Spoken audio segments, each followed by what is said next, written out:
বহু হাজার বছর আগে যখন মানব সভ্যতা সবেমাত্র বিকশিত হতে শুরু করেছে, তখন পৃথিবীর বুকে নেমে এসেছিল একদল মহাজাগতিক পরিব্রাজক। তাদের প্রযুক্তি এবং জ্ঞান ছিল সেই সময়ের মানুষের কল্পনার বাইরে।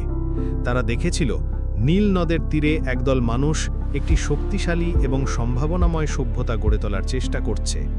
এই পরিব্রাজকদের নেতা, যার নাম ছিল নেফিরু, তিনি মিশরীয় ফারাওকে এক নতুন স্থাপত্য তৈরির প্রস্তাব দেন।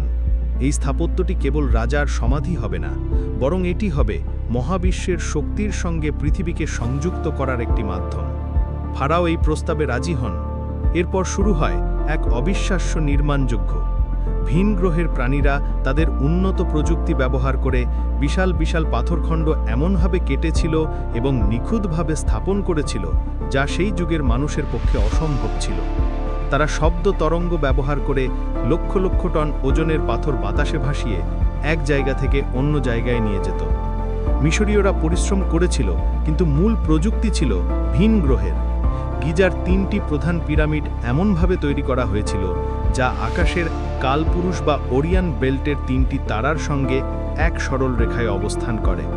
এটি ছিল মহাবিশ্বের অন্যান্য সভ্যতার কাছে পৃথিবীর একটি বার্তা পাঠানোর সাংকেতিক চিহ্ন। নির্মাণ শেষ হলে ভিন গ্রহের প্রাণীরা নিঃশব্দে পৃথিবী ছেড়ে চলে যায়। তারা মানবজাতিকে নিজেদের মতো করে বিকশিত হওয়ার সুযোগ দিতে চেয়েছিল, কিন্তু তারা রেখে গিয়েছিল এক অমীমাংসিত রহস্য, যা আজও মানুষকে ভাবায়। কিভাবে তৈরি হয়েছিল এই বিশাল পিরামিড?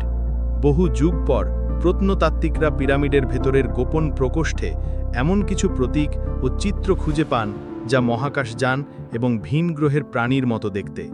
এই চিহ্নগুলো সেই প্রাচীন গোপন সত্যের দিকেই ইঙ্গিত করে পিরামিড ছিল মানুষ ও মহাজাগতিক সভ্যতার এক মিলিত সৃষ্টির ফসল।